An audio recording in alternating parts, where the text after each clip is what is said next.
2007, a global survey asked millions to vote on the new 7 wonders of the world. One man standing at the top of a remote hill in Hebei province looked out at a massive stone structure winding across the mountains and said, "It's like watching history breathe." Today, over 10 million people visit this colossal feat of engineering every year.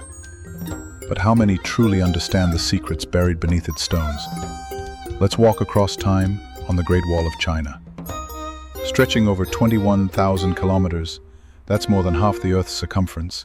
The Great Wall isn't a single wall, but a vast network of fortifications built over centuries. It winds through deserts, mountains, grasslands, and plains, testifying to the ambition and resilience of one of the oldest civilizations on Earth. But why was it built in the first place? And how did ancient builders achieve such scale without modern machinery? Let's rewind to the 7th century BCE. At that time, China wasn't one united empire. It was a land of rival kingdoms constantly at war.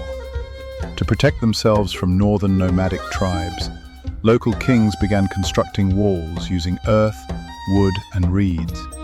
It wasn't until the Ming Dynasty, around 221 BCE, when China was unified under Emperor Qin Shi Huang, that the idea of a Great Wall truly took form. He ordered the linking of several regional walls into one continuous defensive barrier. This massive project came at a terrible cost. It's estimated that over 400,000 workers died during its construction, many buried within the wall itself. Some call it the longest cemetery on Earth. Construction was brutal. Workers faced freezing winters, scorching summers, dangerous animals, and constant threat of attack. Without advanced tools, they relied on sheer manpower, using pickaxes, baskets, and logs to move earth and stones. Where stone wasn't available, builders used a technique called rammed earth, compacting soil and clay layer by layer until it hardened like cement. Amazingly, some of these sections still stand today, over 2,000 years later. But did the wall actually work? The answer is complicated. In the 13th century, the Mongols under Genghis Khan simply rode around weaker parts of the wall. They conquered most of China and established the Yuan dynasty. So the wall didn't always stop invaders, but it slowed them down, gave defenders time, and acted as a psychological barrier.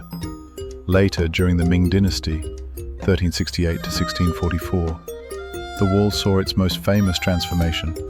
The Ming emperors, scarred by previous invasions, rebuilt large portions using bricks and stone.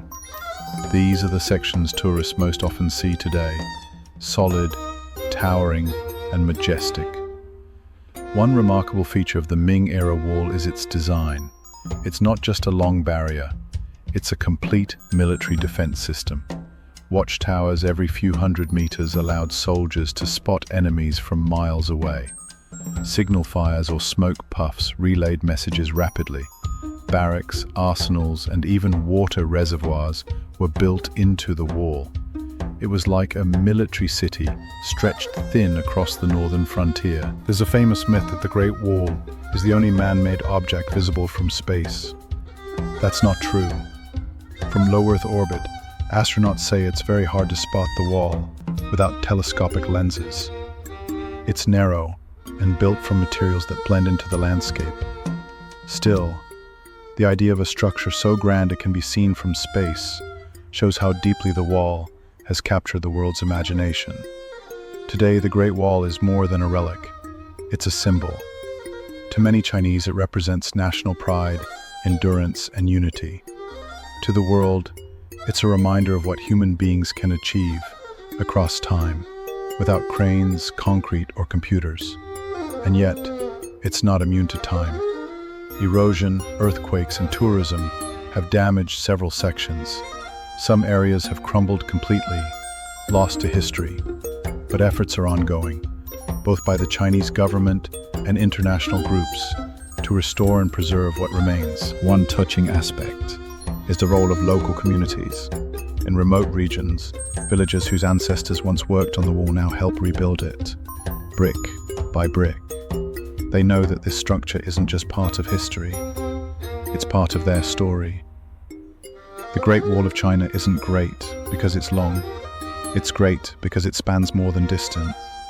It spans time, culture, and the human spirit. Standing atop its ancient stones, gazing toward the horizon, you don't just see a wall. You see the echo of dynasties, the footsteps of soldiers, the dreams of emperors, and the legacy of millions who shaped one of the most extraordinary monuments on Earth.